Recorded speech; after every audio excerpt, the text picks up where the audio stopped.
खाते हुए कितनी ठंड लग रही है भाभी। मेरे लिए 5 रोटी और बना देना और जल्दी लाओ, मुझे ऑफिस जाना है। भाभी मेरी रोटी खत्म हो गई है, जल्दी से मेरे लिए एक रोटी लेकर आना, और हाँ गरम रोटी लेकर आना। पता नहीं कैसे भुक्कड़ लोग हैं, तीनों टाइम बस रोटी खाते हैं। ये नहीं कि इस ठंड में कभी कभी चावल खा लो। इस ठंड में कैसे मैं इन सब के लिए रोटी बनाती हूँ, ये बात सिर्फ मैं ही जानती हूँ। इतना बोलकर नेहा एक प्लेट में बहुत सारी रोटियां लेकर बाहर जाती है और सभी के प्लेट में रोटियां देते हुए बोलती है, ये लो खा लो रोटियां, अगर कम पड़े तो बता देना, खड़ी हूँ रसोई में, बना दूंगी और रोटियां। नेहा गुस्से में सबको रोटी देकर रसोई में फिर से रोटी बनाने के लिए चली जाती है और नेहा का यह गुस्सा देखकर अरविंद रसोई में उसके पास जाता है। अरे इतनी क्यों नाराज हो रही हो, इतनी ठंड हो रही है और तुम गर्म हो रही हो। बड़ी हंसी आ रही है तुम्हें। एक बार तुम इस ठंड में तीनों टाइम रोटी बनाकर तो देखो, तब पता चलेगा। एक तो तुम्हारे ढीठ घर वाले तीनों टाइम रोटी खाते हैं, सर्दी हो गर्मी हो बरसात हो, इन्हें तीनों वक्त रोटी ही चाहिए। और 1-2 रोटी नहीं खाते, 10-10 रोटियां खाते हैं। और ये लोग एक दिन चावल नहीं खा सकते क्या? सुबह भी इन्हें रोटी ही चाहिए। उई, उई, उई, उई, उई, उई। अरे यार अभी ठंड ज्यादा है। अरे ठंड में चावल कहाँ खाया जाता है, चावल खाने से ठंड लग जाती है। अगर तुम यहाँ मेरा टाइम वेस्ट करने के लिए आए हो ना, तो भगवान के लिए चले जाओ, क्योंकि अभी मेरा तुमसे बात करने का मूड नहीं है। नाराज नेहा अपने पति को रसोई से बाहर कर देती है। अब इसी तरह कुछ दिन बीत जाते हैं और दिन रात रोटी बना बना कर नेहा थक जाती है और एक दिन बिना किसी से पूछे सबके लिए चावल बना देती है। बहू ये क्या, तू हमें खाने में चावल दे रही है? अरे तेरा दिमाग तो ठीक है, इतनी ठंड में हम चावल खाएंगे क्या? माँ मुझे तो चावल देकर ही कब कभी छूट गई। भाभी आप मेरे लिए रोटी बना दो, मेरी बस की नहीं है इतनी ठंड में चावल खाना। एक दिन की तो बात है, खा लीजिए ना चावल। वैसे भी आज मेरी तबीयत ठीक नहीं है और आज ठंड भी बहुत ज्यादा है, मैं इस ठंड में रोटी नहीं बना पाऊंगी। भाभी ये सब तो आपके बहाने हैं और आप तो मुझे कहीं से बीमार नहीं लग रही हैं। अगर आप बीमार भी हो तो भी हमारे लिए 2-2 रोटी बना दो, हम चावल के साथ खा लेंगे, पर केवल चावल नहीं खाएंगे। हाँ भाभी इस ठंड में चावल खाकर हमें बीमार नहीं पड़ना। अपने घर वालों के आगे नेहा की एक नहीं चलती और वो गुस्से में रसोई में जाती है और बर्तन पटक पटक कर सबके लिए रोटियां बनाती है। और रात को खाना खाकर जब सब सोने के लिए जाते हैं तो नेहा अपने पति से शिकायत करती है। कितनी ठंड हो रही है, मेरे पैरों में सूजन आ गई, हाथ पैर पूरी तरह से जाम हो चुके हैं, पर तुम्हारे घर वालों की जिद खत्म नहीं होती। अरे एक दिन चावल खा लेंगे तो क्या पहाड़ टूट जाएगा? अरे यार तुम्हें रोटी बनाने में इतनी दिक्कत क्यों है और तुम घर वालों का गुस्सा आकर मुझ पर ही क्यों निकालती हो? अगर सबको रोटी खाने की आदत है तो उसमें मैं क्या कर सकता हूँ? सही कहा तुमने, मैं तुमसे क्यों शिकायत कर रही हूँ? तुम भी तो इसी घर के बेटे हो, तुम्हें भी तो रोटी ही पसंद है। नेहा रोते रोते ठंड से कांपती हुई कंबल ओढ़कर सो जाती है और इसी तरह कुछ दिन बीत जाते हैं और एक दिन शाम को नेहा कंबल ओढ़कर आराम से लेटी होती है। अरे यार इतनी जल्दी शाम क्यों हो गई? इस ठंड में मुझे फिर से इन सभी फौज के लिए रोटियां बनानी पड़ेंगी। अरे बाबा कितनी ठंड हो रही है, दिन भर दिन तो ठंड बढ़ती ही जा रही है।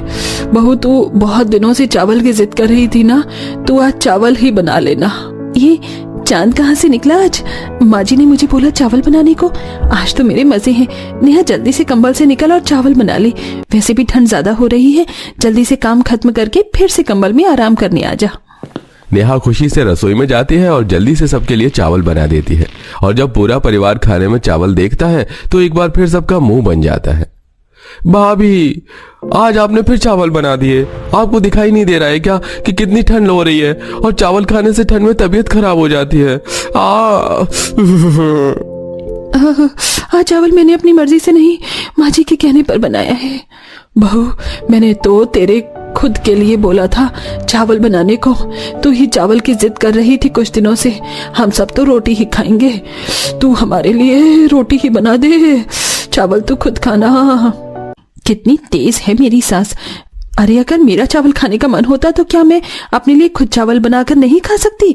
मुझे तो ठंड से बचना है, इसीलिए चावल जल्दी बनाकर मैं हटना चाहती थी, पर अब सब कुछ करना पड़ेगा, वरना मैं इसी तरह दिन रात बस रोटियां ही बनाती रह जाऊंगी। नेहा इस ठंड में रोटी बनाने से बचने के लिए कुछ तिकड़म लगा वरना पूरी ठंड में रोटी ही बनाती रह जाएगी। उस दिन तो नेहा कड़ाके की ठंड में अपने परिवार वालों के लिए फिर से रोटी बना देती है, पर अगले दिन वो रसोई का सारा आटा छुपा देती है और अपनी सास से कहती है, माँ जी ठंड में इतनी सुबह तो दुकान भी नहीं खुली होगी और घर में आटा भी खत्म हो गया है। बहू तुझे किसने कहा कि आटा खत्म हो गया? तू मेरे साथ चल, मैं तुझे दिखाती हूँ आटे का गोदाम। शांति नेहा को अपने साथ स्टोर रूम में ले जाती है, जहां उसने आटा रखने के लिए एक बड़ा सा ड्रम बना रखा था। ये देख नेहा खुद से कहती है, मेरी सास के पास इतना दिमाग आता कहाँ से है? अगर मुझे पता होता कि स्टोर रूम में माँ जी ने आटे का भंडार रखा है तो सबसे पहले मैं इस गोदाम को ही खाली करती है। अब नेहा गोदाम से आटा लेकर रसोई में जाती है और रोटी बनाने से बचने के लिए डोसे की तरह आटे का बैटर बनाती है और डोसे जैसी रोटी बनाती है। अरे भाभी, आज कैसी रोटी बना रही हो? पतली पतली पापड़ जैसी है। भाभी, जैसा हमेशा रोटी बनाती हो वैसी रोटी बनाकर दो ना। ऐसी रोटी से हमारा पेट नहीं भरने वाला। हाँ बहू, अगर ऐसी रोटी बनाएगी तो 10 की जगह 20 रोटी खा लेंगे हम, और फिर भी पेट नहीं भरेगा हमारा। माँ जी, कभी कभी ठंड में रोटी भी थोड़ी अलग तरह की खा लेनी चाहिए। इतना बोलकर नेहा डोसे की तरह चम्मच से तवे पर बैटर डालती है और आराम से ठंड से बचने के लिए रोटी बनाती है। न बेलने की झंझट न लोई की, पर अफसोस उस दिन घर वाले और भी ज्यादा रोटियां खाते हैं। और जब वो डोसे जैसी रोटी बनाकर भी थक जाती है और रात को जब सोने जाती है तो खांसते हुए अपने पति से कहती है, अरविंद, बहुत हो गया इस ठंड में, मुझसे अब और रोटी नहीं बनाई जा रही।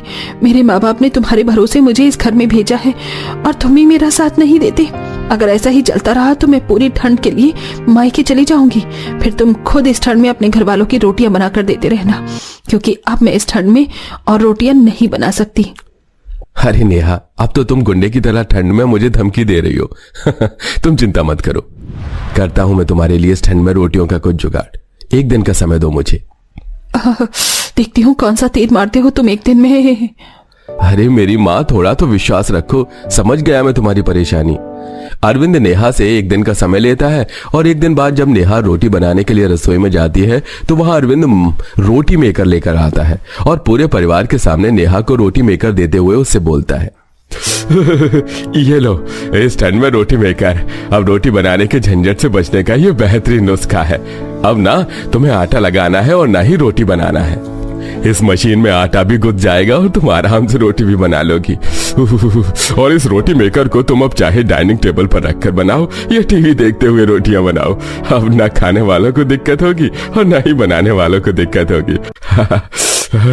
तो कैसा लगा मेरा सरप्राइज? जब से हमारी शादी हुई है तब से जिंदगी में पहली बार तुमने मुझे खुश किया है ये रोटी मेकर देकर।